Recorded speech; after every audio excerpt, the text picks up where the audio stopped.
Assalamu alaikum, урматтуу телекөрүүчүлөр. Бүгүн биз түз эфирдебиз. Керектүү суроолор болсо, ошол экранга жазылып чыккан телефон номерине жазып кайрылсаңыздар болот.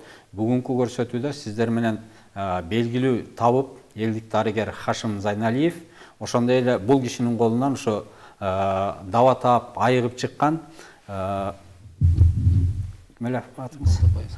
Балтабаев Сапарбек жана Арстанова Бухабайым. Бул апасы, бул Балтабаев Сапарбек ушунаке ооруп, анан келип ошо Хашим Зайналиевдин колунан ошо айыгып, бүгүн ошо чыгып келип туруп атайын ошо телевиденияга чыгып отурушат. Ошондуктан каалаган сурооңуздар болсо, телефондо болуп биз жооп бергенге аракет кылабыз. Суроолорду бере берсеңиздер болот. Анда эмесе сөздү баштасак, биринчи Хашим агай сиз өзүңүз баштап бериңиз. Бисмиллахиррахманиррахим. Жараткан Аллахыма чексиз мактоолор жана сүйүштөр болсун. Пайгамбарыбыз Мухаммед Мустафа саллаллаху алейхи ва салламга салават саламдар болсун. Биз ушул эл журттун деле баарын кабары бар. Мына 12 жылдан ашык убакыттан бери альтернативдик медицина, анын ичинде онкологиялык ооруларды, айрыкча рак ооруларынын дарылап келе жатабыз. Анан ошол биз рак менен ооругандардын жалпысын эсептегенде, процентин пайызын эсептегенде 80% пайыз бөлүгүнү түрлөрүн дарылайбыз да. Эми ошол дарылоо учуру көп убакытка чозулуп кетет. Бул күн 20 күн эмес, бир 3 ай, 4 ай, кээде 6 айга чейин чозулуп кетет. Бул оорунун эмесин абалына жараша. Анан ошо биз ракты кантип дарыласа болот деген суроого жооп тапканбыз. Мына ошол 12 жылдан азыр 13 жылга келип барат. Ошондон бери эл журттун кызматында жүрөбүз. Рахмат. Азыркы ушул пациентибиз дагы ошол рак оорусу менен ооруп, ушуну бизде дарыланып, мына бүгүн үйүнө кетет. Анда Сапарбек мырзанын өзүнөн угуп көрбөйлү, бул кандай абалда келдиңиз, канча жаштасыз, качан ооруп баштадыңыз, анан кандайча бул Хашим Зайналиевдин колуна келип калдыңыз? Ушуну баштан аяк бир кыска айтып берсеңиз. Ассаламу алейкум, кыргыз элим. Мен Балтабаев Сапарбек Лейлек районунан келдик. Кайсы районунан? Кулунда айынан. Кулунда айынан. Анан мен башында башка диагноздор коюп дарылап салыптыр врачтар. Кайсы жерде? Өзүбүз Баткенде. Баткенде, Лейлек районунун ооруканасында. Жок, областной больницада. Андан чыгып эмне деп диагноз коюштур ошондо? Туберкулез деп диагноз коюптур. Өпкөгө туберкулез деп диагноз коюп, анан туберкулез кылып дарылады да. Дарылады мени. Анан чыгып дагы кыйнала бердим. Кыйналып Бишкекке келдик. Больницаларга барсак албады. Биринен экинчисине жөнөтөт врачтар. Буга бар.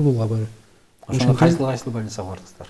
Биз онкологияга бардык. Биринчи келгенде. Онкологиянын республиканскийге бардык. Республиканскийден врач эмеге жөнөттү? Частныйга. Частныйдан чыгып, частный кандай ким эмеси? Бир врач деди, бир бала келди биздей. Көрдү, түшүнбөдү. Томографияны көрдү, түшүнбөдү мындай. Анан жолдо кетип атканбыз үйгө кайра.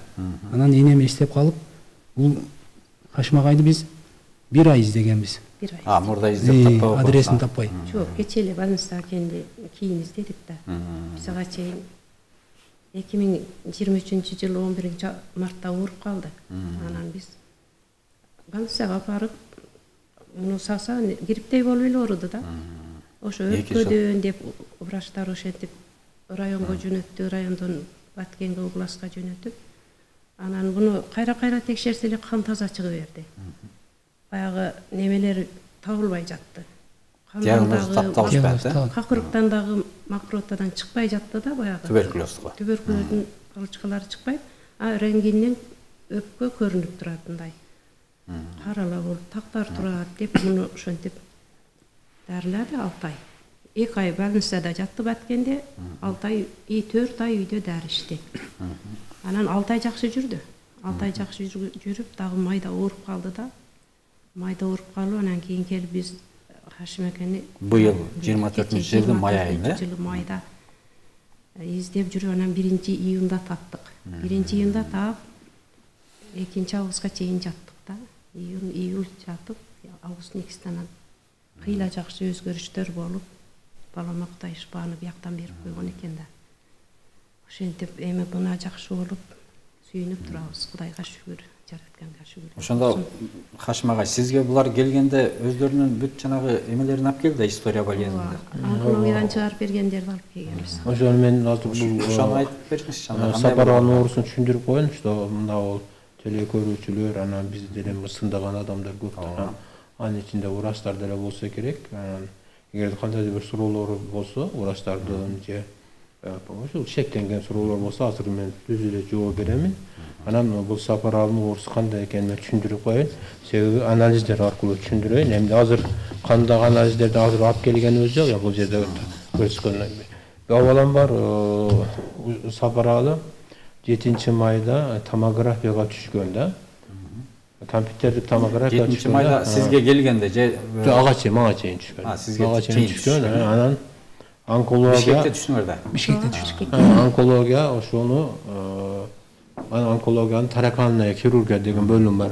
Ошого баргансыңар, тараканный хирург ал жерде Иткулуч, Мукаш Иткулуч башкарган алиги бөлүмдө. Ошондо врачтар мына томографияны көрүп, мына көрсө болот, мен көрсөтөйүн. Мында мына томографияда мына тартылып көрүнөт. Мына томографияда мына өпкө бүт поражение болгон. Оң тарабы ham, сол тарабы дагы. Сол алдына караганда дагы, арттан караганда дагы поражение.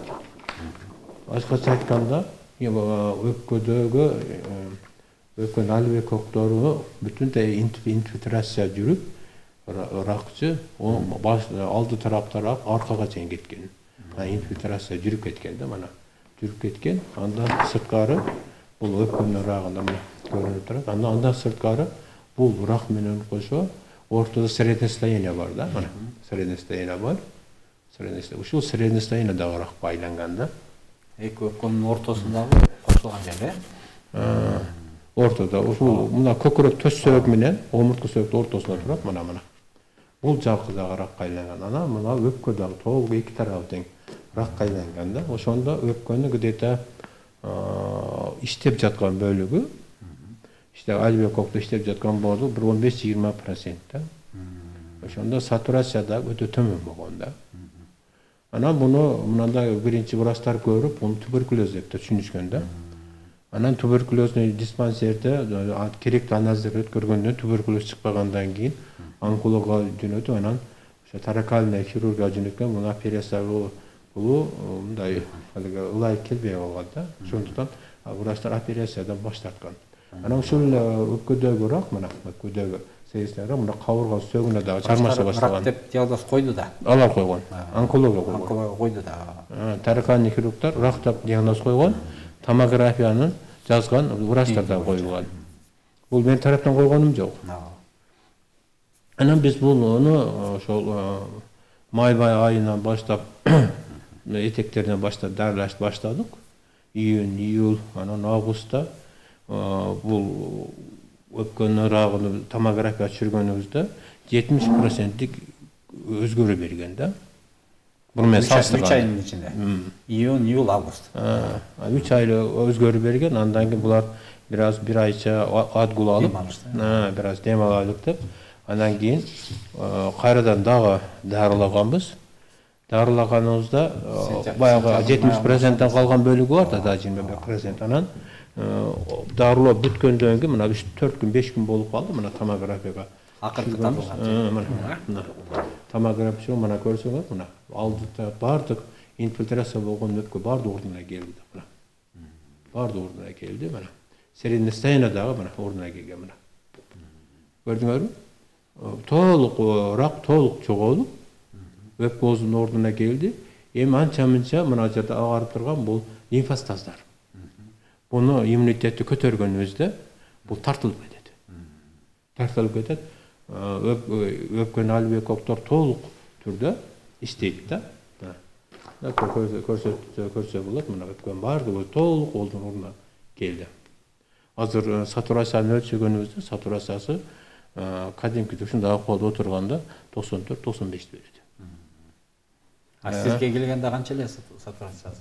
ал 87, 86, 75 ушундай эле да өзгөрүп турат. Бул дивизиядан кыйналат да. Эми бул жерде мен ушул медициналык коомчулукка бир чоң бир жаңылыкты айткым келип турат. Мен ошол мына бул өпкөнүн нурагы каяктан пайда болду деген суроо бар. Өпкөн нурагы. Чындыгында өпкөн нурагын ал жерде отурукташкан бактериялар дагы козулгон, вирустар дагы жардамдашкан. Бирок негизги рак өпкөдө болгон эмес. Негизги рак бул баланыкы жоон ичегиде болгон. Мына жоон ичегиде болгон, жоон ичеген мына жерде рентгени турат мына. Ирегаскопия деп коет мына, рентгени турат мына жерде мына сигмовидный час, нисходящий час, ылдыйлаган, жоон ичи ылдыйлаган бөлүгү. Ана сигмовидный часында өтө чоң рак бар. Ошондан анан өпкөгө берген. Анан папорос работающий часын лимфаденопат деп төкүштүү болгон. Бир эле моментте бул бала уйку безинен да поражение болгон. Омурткага чейин таасир эткен да. Анан мына көрүп турасыңар, буну азыр врачтар рентген, ирегаскопия бул рак бар экенин аныктай албайт деген сөз айтышат. Буну да мен айтып коюшум керек. Чындыгында эле жоон ичегидеги рак бар же жок экенин аныкташ үчүн колоноскопия аппарат пайдаланылат да. Бул балага колоноскопия аппарат киргизгенде мынаны караганда бул жердеги рак обнаружить этилбейт. Этилбейт дагы таза деп жазып берет. Мынанын алегисинде врачтарыбыз берген онкологиядан өткөндө заключениясында калит деп эле жазылган, анан кийин далерисима деп жазылган. Эми рак бар экенин каяктан билдик? Суроо. Ошону сурайын деп атам да. Алар айтпаса, бербесе, сиз кантип ошо снимоктон рак бар экенин билип атасыз? Рак мына жерде подозрение берип атат. Булчу. Эми чындыгында рак барбы, жокпу? Мен ушу пациенттерге айтам да. Эми мына жерде опкоңор бар. Эми өздөрүн айтпасам да, туугандарына айтам. Данный случай апасына айткам мен. Анан бул ичегенди дарыладык. Дарылап, анан ичегеден бир эле моментте ириңдер чыккан. Ичегенде рак деп ракка каршы дарыладыңыз ошондо. Анан биринчи учурларда ириңдер чыгып тазалайсаңда ириңдер чыгат. Өтө көп ар түрдүү түстөгү ириңдер чыгат. Өтө ар түрдүү чыгат. Андан кийин рак өзү чыгат. Ошону биз химиотерапиясыз, лучевой терапиясыз, бир да медициналык препарат пайдаланбайбыз. Рак өзү чыгат дегенди кандай түшүнөсүз? Баягы рактын жабыркаган телолор өздөрү организмден чыгат. Мына рак эгерде жоон ичеген ичинде отурукташкан болсо, рак өскөн болсо, заң менен чыгып кетет. Аркы тешиктен биз дары куюп атып, ошол дарыны соруп туруп өзү түшөт. Операциясыз. Өз кадимкиде ичегиде болуп түшөт. Эми бул түштүбү, түшпөдү оорган адам бул. Эми мага айтып атты, мага көрсөтүп атты, тартып аткандар бул калган өзүнүз сурасаңыз болот. Мен андан аракчысы айтсам, мына мен душманым өтө эле көп экен, мактанып коюп берди деп жибербесин да. Мен бу жерде айта турган негизги маселе туугандар, бул баланын өпкөсүндөгү пайда болгон рак, бул жоон ичегиден өткөн рак, метастазалык рак да. Түшүнүп атасызбы? Метастазалык рак. Биз өпкөдө 70%га чейин өзгөртүп берип, дагы 20-30% калган да. Анан кийин биз жоон ичегени дарылап отуруп, 100% мына өпкөдөгү рак толук дарыладык да мына. Демек сиз өпкөгө эмес, ичегиге бердиңиз бүт бардык күчтү. Жок, өпкөнү ham дарылады. Анан ичегиде отурукташкан инфекциялар лимфатикалык саксоот кан аркылуу бар өпкөгө отурукташып атат да. Аны токтотуш керек да. Биз рак болгон зонага инфекция толуп алат да. Ал жерде иммун система иштебейт да. Ошого биз ичинен баарын чыгардык да. Түшүнүктүбү? Чыгаргандан кийин анан кийин баланын өзүнө келди да. Азыр реабилитациялык курсу назначение кылдык, эми биягына үйүндө реабилитациялык курс өтө берет. Эми ойлонуп көргүлө, бул рак дарылоо ошол май айларынын этектеринден баштаган болсо, мына ошодон азыр мына кече бүгүн үйүнө келет, ошондо канча убакыт дарыланган болот? Ошондо экинчи курсу сентябрда башталды. Бир ай эле дарыла, бир ай эле дем алдың, бир ай. Бир ай дем алды, сентябрь, октябрь, ноябрь дагы 3 ай дарыландыңыз акыркы курс. Ошондо мурда 3 ай, кийин 3 ай, 6 ай дарыландыңыз да. Эми бул үйүндө дагы канча айга чейин ошо дарыланыш керек? Кенете бир 3 ай реабилитациялык курс үйдө болот. Өздөрү ала берет анын баш рецепттери бар. Назначение, анан дарылар бүт өзүбүздө бар. Дарылар назначение кылдым, колду бердим. Андан сырткары кээ бир витаминдер, кээ бир өпкөгө керек болгон азык заттарды ошол сырттан алат. Аларды баарына жазып бердим. Эми иншалла бүгүндө кече мурдагынан баштаганбыз. Реабилитациялык курс баштадык. Анда Сапарбек өзүң айтчы, мына сага ошо келгенде мурда акыбалың кандай эле, өзүң кандай сезип аттың, азыр кандай сезип атасың? Мен келгенде, биринчи Хашим агайга келгенде, моундай болуп ийилип калып келгем. Г тамгасындай болуп. Анан ошондо сүрөттөрүң барбы? жок, анда сүрөттөрүм жок. Арык болуп калгам да. Эч нерсем жок. Анан бир 2 жума ичкенден кийин эле уже аалам жарык да. Түстөлө баштадым. Түстө тамак жеп. Анан кийин бир жегенини кайтарат эле келгенде. Жеген тамагын кузат элек. Анан бир 3 күндө калды ошонус. Бир 15 күн дегенде жакшы болдук. Мындай элдер менен сүйлөшүп, көңүл ачылып, уже үмүт пайда болду.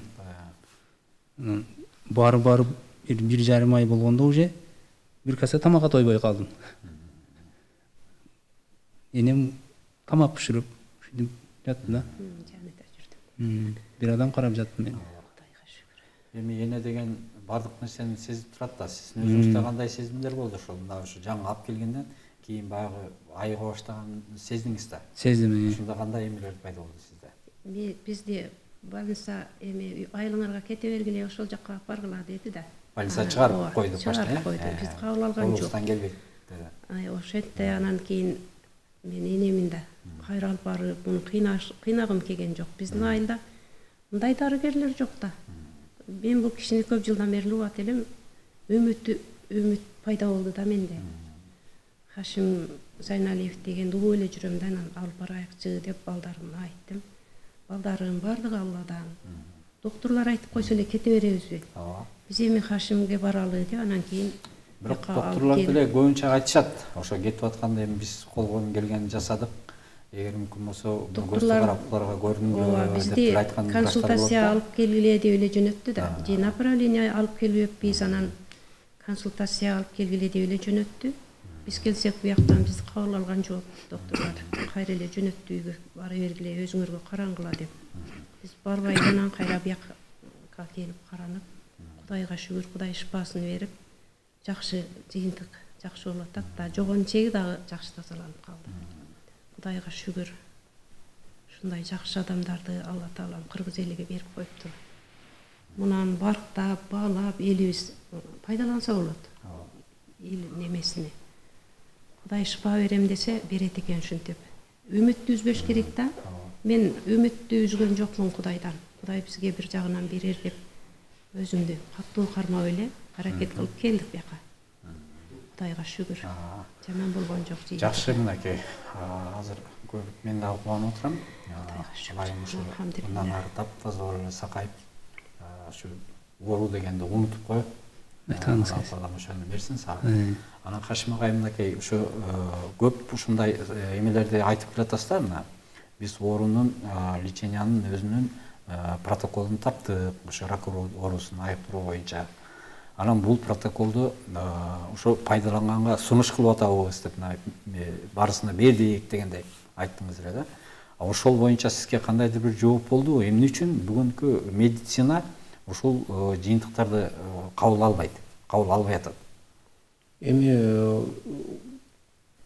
бул суроону өзү ошол Саламат сактоо министрлигине, анан онкологиялык борборго, анан ошо онколог врачтарга берилеткен суроо өзүчү. Мен бул мен көп эле жолу жооп бердим. Аларга да кайрылабыз суроолор боюнча. Мен ушул рак дарылаткан жол таптык деп жашырынып отуруп алган жерим жок. Мен ушул 2013-жылдан баштап эле Кыргыз Республикасы президентине, премьер-министрине, жогорку кеңеш депутаттарына, Саламат сактоо министрлигине, улуттук онкологиялык борборго официалдуу кат менен эле кайрылгам. Кайрылсам анан күлүп шылдыңдап чыгарып жиберген. Сен адам уруп кеткенсиң, сен таптыңбы депчи. Анан кийин дарылоо методубузду көргүлө деп чакырдым. Бейтаптарды көргүлө, сүйлөшкүлө, биз кантип дарылап атабыз. кантип диагноз коюп атабыз, дароо кантип жүрүп атат, кандай зыян болуп атат, кандай пайда болуп атат, кантип адам айыгып атат, баарын көргүлө деп.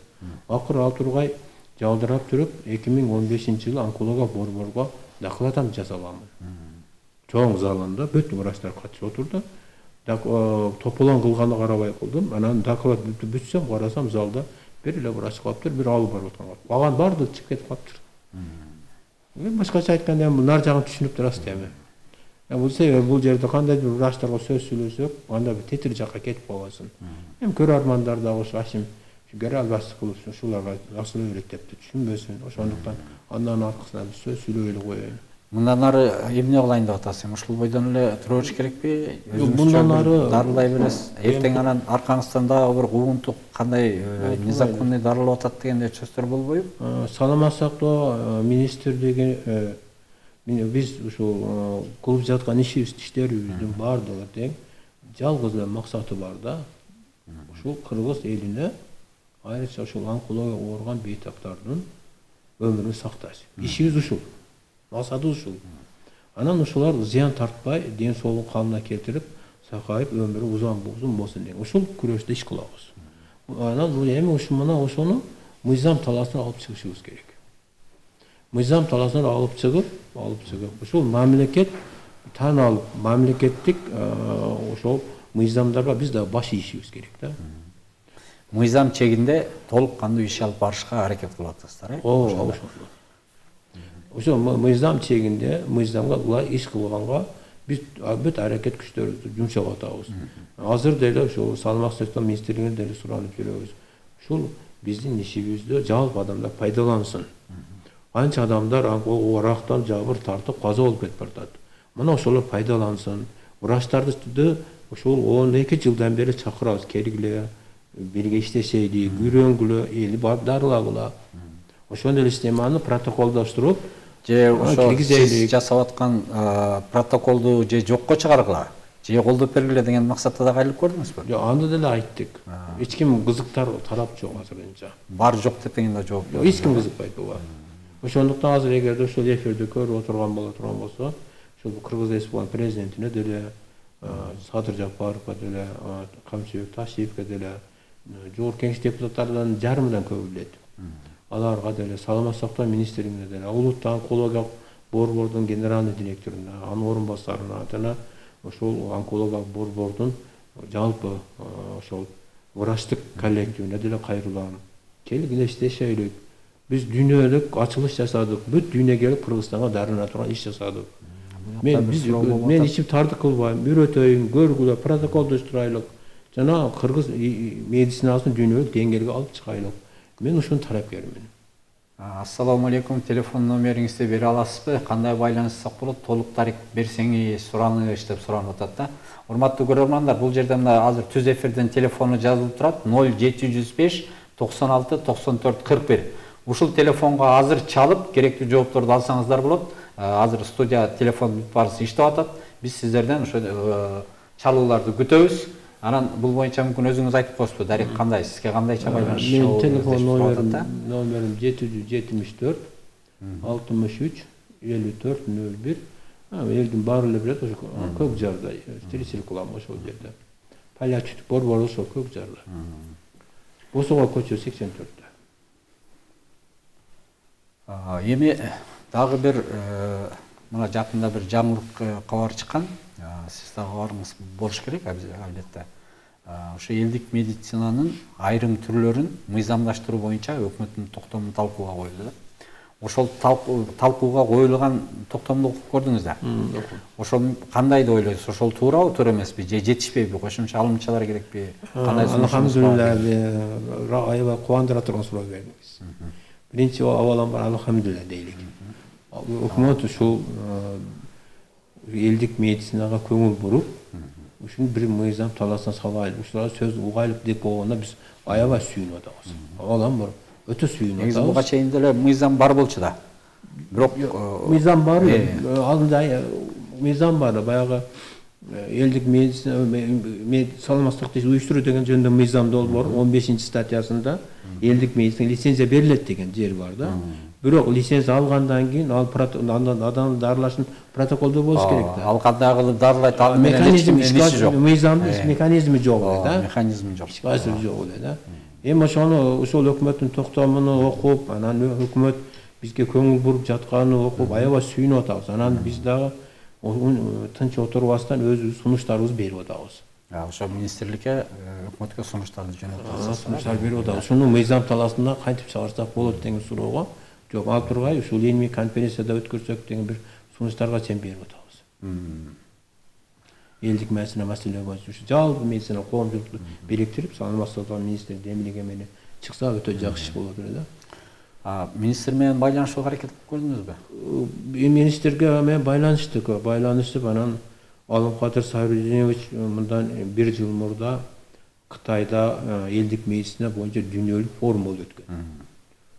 Өзү барып көрүп, ошо форумга катышып келген. Кытайда элдик медицина кантип иштеп атканын өзү менен барып көрдү да. Көргөндөн кийин анан ошодон таасир алып, анан айтып калды, "Хашим, чындыгында эле ушу элдик медицинаны жолго салсак болбойт экен. Ушу элге керек экен." Негизи ал жакта бүт мыйзам бар да. Ошо элдик медицинада мыйзам менен коркулган, бүт эрежелер бар, ошону менен мыйзам чегинде иш алып барышат. Мисалы үчүн бизде Өзбекстанда деле, Тажикстанда деле ошо мыйзамдар бар деп угуп атабыз. Бизде эмне үчүн ошо буга чейин жок болуп келген дейм да. Чындыгында сиз туура баа берип атасыз, туура түшүнүп атасыз. Элдик медицинаны жөнгө сала турган укуктук талаа жок. Бизде жок да. Ушул маселени биз түшүнүп, ошо маселе 2021 жылда ошо элдик медицинада иштеп жаткан бардык табыктарды, чөп менен иштеп аткандар баарын машина бириктирип, коомдук бирикме уюштуруп, анан ушул отуруп алып мыйзам жазып чыктык. Бардыгыбыз. Пикирлерибиз өтө катуу кызуу талаш тартыштар болду. Курултайды өткөрүш керек. Андан кийин ошол 2020 этегинде курултай өткөрүп, курултайга бийликти чакырдык, элди чакырдык, медицина коомчулук чакырып, анан курултайда ошол мыйзамды жогорку кеңешке сунуш кылганга чечим чыгартканбыз. Эми ошодон бери ошол мыйзам жогорку кеңеште жүрөт, саламаттык сактоо министрлигинде жүрөт, өкмөттө жүрөт. Азырынча жандуу колдоо жок. Жооп да жок. Эми акырында түшүнүп болуп атат. Кудайга шүгүр, ошо мыйзам токтомдун чыгышында деле ошонун бир немеси таасири бардыр го дейм да. Ошол мыйзамды окуп ошол саламаттык сактоо ошол мыйзамдын белгилүү бир бөлүгүн алышып атат да. Ошондон биз өтө кубанып атканыбыз ушул да. Ошол мыйзам долбоорунда азыркы элдик медицинаны жолго сала турган бүт механизмдердин укуктук базасы түзүлүп чыккан да. Бардыгы мыйзам талаасында иштей турган түзүлгөн. Ошол жерде дагы бир суроо пайда болот да.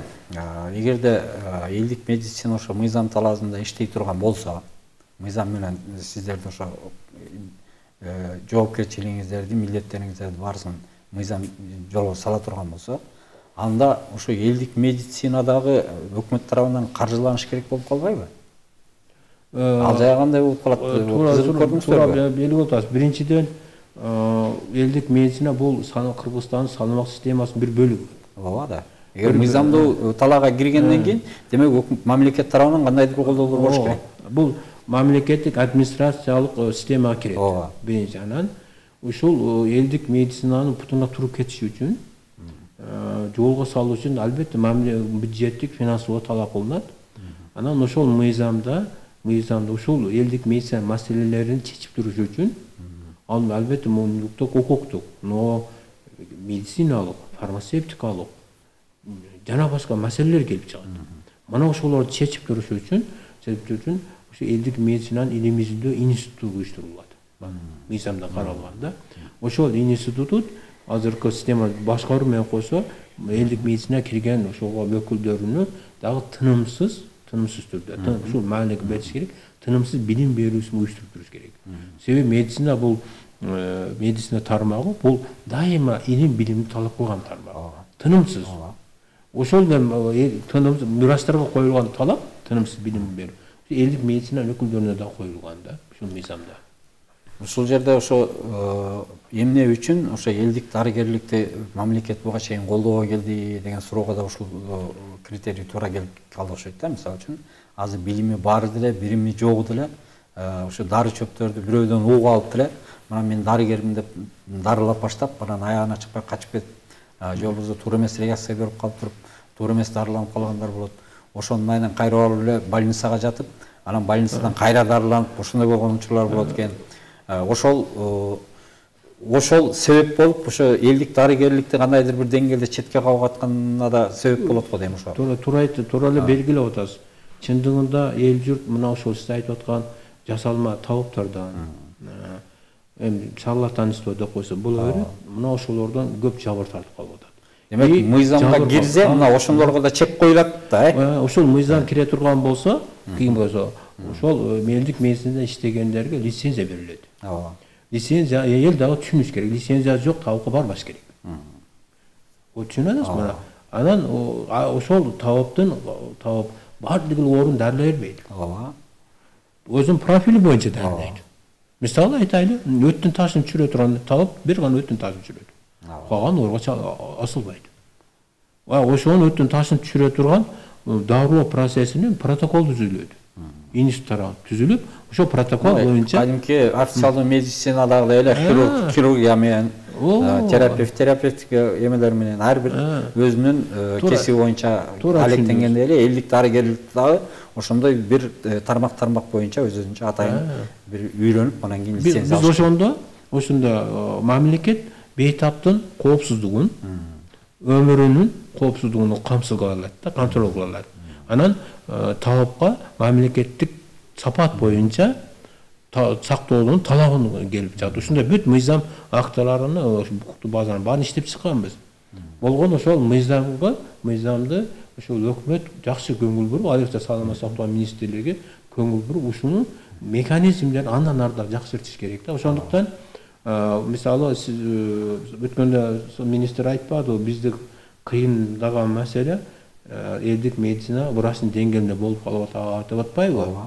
Мына ошол нерседе врачтар мындай түшүнүк болуп калып атат да. Эгерде мына мисал үчүн элдик дарыгер 1 ай же 3 ай окуп, курстан окуп туруп өзүнө лицензия алат дейли. Официальный медицинанын өкүлдөрү кеминде 7 жыл окуйт. Медицина институтта 6 жыл, 7 жыл окуп, анан кийин врачтык кесипке өтөт да. Медсестралар жок эле дегенде 3 жыл окуйт.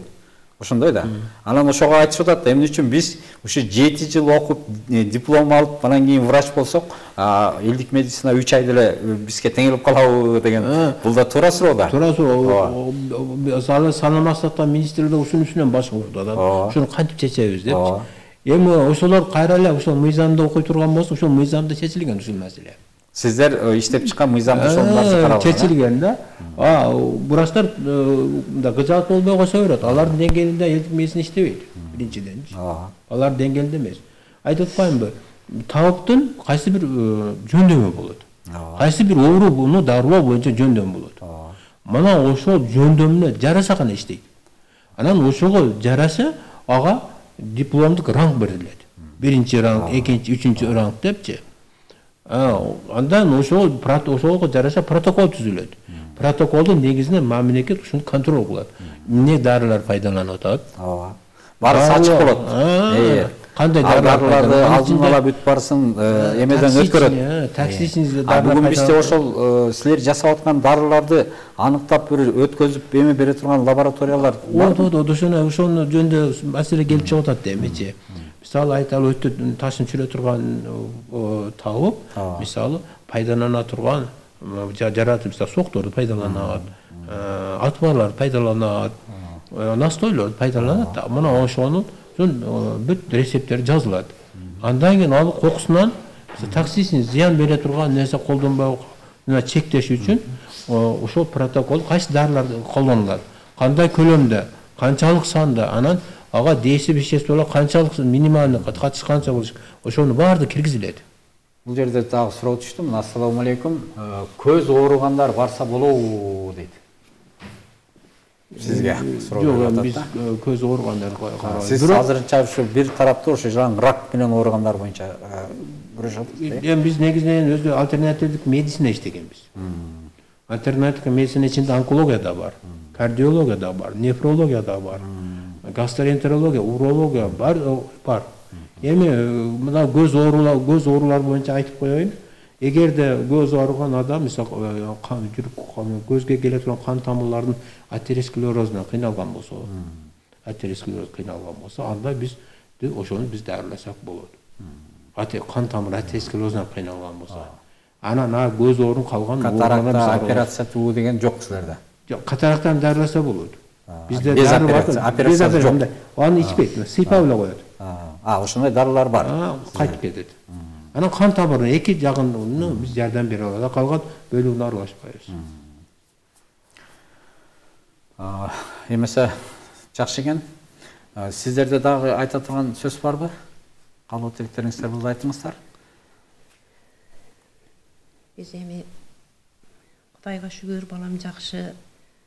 Ушинтип кыйналып, онкология менен ооруп жүргөндөр кайрылып, Хашимден жакшы немелерди тапса болот экен, кайрылсын, кыйналып жүрбөй демекчи элем мен. Демек сиздер коркпой эле азыр сунуш бере аласыздар. Сунуш беребиз биз. Себеби өзүбүздүн башыбыздан өттү. Биз өпкө деп эле келгенбиз да, бирок бул жогон ичегиден дагы жабыркап жүргөн экен. Ошо биз эми ушул жерде дагы бир суроо пайда болот да, Хашим агай. Эми сиз азыр ошо теле көрүүдөн кийин деле бүгүнкү күндө рак бизде аябай көп. Чындыгын айтыш керек. Азыр ар бир 100 кишинин бирөөсүндө рактын немеси бар да. Ошондой деп айтышат. Бар. Анан эгерде ошо кайрыла турган пациенттер көп боло турган болсо, сиз ошолорду кабыл алышка шартыңыз барбы бүгүнкү күндө? Мен кабыл алышка шартым жок өзү. Ачык айтышым керек. Муну мен алиги оппоненттерим деле жакшы билет. Соттун чечими менен ишим токтотулган. Анан клиникам өзү иштебейт. Бирок мындай оор алыстан келип калса, анан мына врачтар дарыланбай калса, анан врачтар дарыланып бүтүп болбой калгандарды эми убактылуу 5 күнгө, 10 күнгө жаткырып. Сиз анда азыр только ошо больницадан уже болбой калды дегендерди гана карап атпсыз да, туурабы? Мына бул жак тарап деле онкологго чыгарып койгон, бишинчи класс. Анан кандай да бир пациентиңиз айтты, болбой калып, анан келгенбиз деп. Айтпан биз дарылатын жол таптык деп. Эмне кылат? Эми бул чындык деп. Жакшы, анда эмесе урматтуу теле көрүүчүлөр, өзүңүздөр күбө болдуңуздар. Демек бүгүнкү күндө ошо элдик тауып, элдик дарыгерлердин дагы ошол элге жасап аткан аракеттер кандайдыр бир деңгээлде мыйзам чегинде чечүү керек экен деп ойлоп атабыз да. Экинчиден мынакей өткөн бизде пандемия учурунда ушундай случай болду. Больницаларга адам батпай дарылай турган дарыгерлерибиз жетишпей калды ошондо.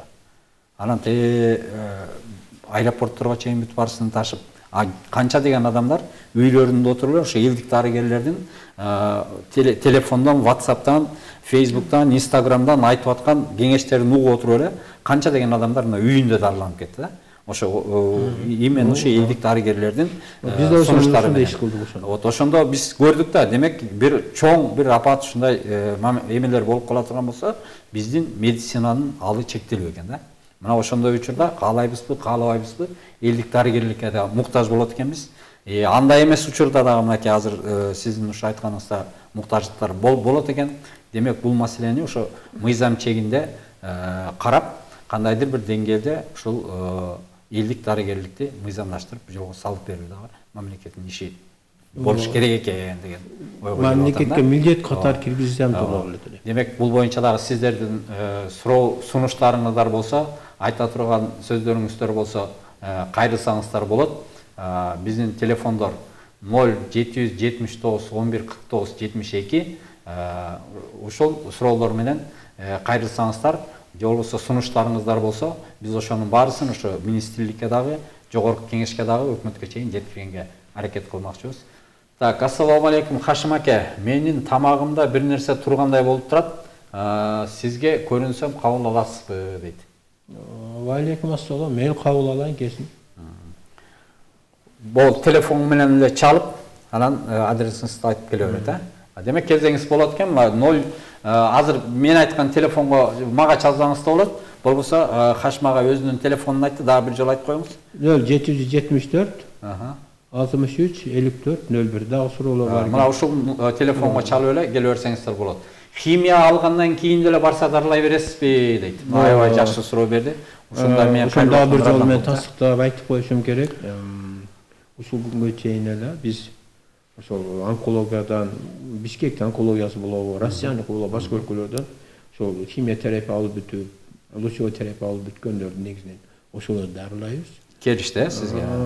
Азыркы учурда дагы химия алып аяк албай калгандар да азыр ушул учурда эми дарылап атабыз. Булар мына күбө. Рахмат. Дагы суроолор болсо бериңиздер. Эгер суроо жок болсо, анда биз эфирди жыйынтыктаганга аракет кылалы. Так, саламатсызбы? Доброкачественный опухоль башында бар балдарымдын дейт. Демек бирөө эле эмес окшойт. Консультация алсак болобу барып дейт. Мейли келиңиз, мен консультация берейин. Анан мүмкүн болсо ушул убакытка чейин тапшырылган анализдерди, кандан тапшырылган анан томографиялар болсо, УЗИлер болсо, ошол да кошо ала келиңиз. Мен консультация берейин. Дагы суроолор бар бекен? Ассаламу алейкум. Сиз менен кандай байланышса болот? Азыр эле телефондорду айттык. Адресиңизди айтып коюңуз. Новостройка Көкжарда, Босого көчө 84. Кургойго жакын, Акынбаева, Матинканын Кургойуна жакын. Табып Байкенин толук аты жөнүн жана телефон номерин жазып коесузбу? Дарегин кошуп дейт. Азыр эле айттык, уктуңуздар болуш керек. Мен ошо фамилиямды айтып коеюн, Зайналиев Хашим Абдурахманович. Ошо телефонумду айттым, 774 63 54 01. Не дедик? Ошол телефон номериңизди жазыңыз дейт. 774 63 54 01. Кайталап коюңуз. 774 63 54 01. Так, ассаламу алейкум. Канал сиздерден сураныш. Табып Байкенин дарегим болсо, мен азыр химия алып жаткан учурум, бирок дарылап жаткан дарыгерди жамандабайм, колдон келгенин жасашты. Аксакалдан кеңеш алып, мындан кийинкисине дегеним дейт. Рахмат. Туура мен ушул кишиге ушул жазган текст мага аябай жакты. Аябай жакты. Эми ошол онкология врачы деле, эми ичинде эмне баркан мен билбейм, бирок ал деле бир жакшылык кылайын деп болсо керек. Жакшы кылайын деп болсо керек, колунан келишинче колуна рахмат. Ошол врачка жакшы мамиле кылган үчүн мен ыраазылык айткым келип атат. Онколог врачка жакшы мамиле кылган үчүн ошонун мээнетин баалап, баа берип койгонуна мен ыраазы боло турам. Ушул кишинин берген суроосун айтчы. Дагы суроо бар бекен? Эмесе суроолор бүттү окшойт. Эмесе сиздин ошо акыркы каалооңуз болсо айтып коюңуз. Эми акыркы каалоом, урматтуу Кыргызстандын эли журту, ушул учурдан пайдаланып, жалкалай калкка кайрыла турган маселебиз мына ушундай. Биз ошол Марва телевидениясы аркылуу элдик медицинанын жетишкендиктерин жалпы элге көрсөтүп, элдик медицина азыркы салмак сактоо системасында Кыргызстан өзүнүн орду бар экенин элге жеткирелик, түшүндүрөлүк, анан элдин кызматын аткарсын деген ниетте ушул Марва телевидениясы келип отурабыз. Бул биринчи биздин кадамыбыз. Экинчи кадамыбыз, биз деле Кыргызстандын гражданыбыз, Кыргызстандын атуулубуз, биз деле улутубуз кыргыз, анан эли журтка биз деле күйөбүз, ошол врачтар сыяктуу эле биз деле күйөбүз. Анан биз дагы ошол врачтар мамлекеттик колдоо менен, мамлекеттик укуктук жөнгө салуу менен мамлекет тарабынан башкарылып атат да. Биз деле ошол мыйзам талаасында укуктук негизде иштегибиз келет да. Анан ошол укуктук базага иштеш үчүн силер дагы биз жардам берип койсоңуздар деген суранышыбыз бар. Мына ошол укуктук талаага киргизиш үчүн ошол элдик медицинада иштегендердин баардыгы тең топтолуп отуруп мыйзам иштеп чыкканбыз. Ошол мыйзамды көп жылдан бери Жогорку Кеңештин депутаттарына, саламат сактоо министрine, өкмөткө жана президентке кайрылып президентке жеткире албай жүрөбүз. Шуну уккандар боло турган болсо президентке кабар уруп койсоңуздар, ушул мыйзамды президентке алып кирип берсек. Демек өзүңүздөрдө даяр мыйзамдын Даяр долбоору мыйзам бар. Ошол мыйзамды өзүңүздөрдүн колуңуздардан кабыл алып, анан ошо президентке тапшырсак дейбиз да. Жакшы жыйынтык чыкса деген. Себеби президенттен жакшы демилге чыкса, баягы депутаттар дагы умтулат экен, анан өкмөт да умтулат экен, анан бизди эч ким тоготпойт экен да. Рахмат, анда эмес урматтуу көрүүчүлөр, ушул менен бүгүнкү көрүүбүздү жыйынтыктайбыз. Ылайым арабызда оорулар болбосун. Баардык ошо Кыргызстандагы кандайдыр бир оорулар менен ушу ооруп, ошонун эмесин кыйынчылыгын тартып аткандарга Аллах таалам шифасын берсин. Баарыңыздарга чын менен соолук, аман эсен жолугушууну насип кылсын. Амин. Силерге чоң рахмат.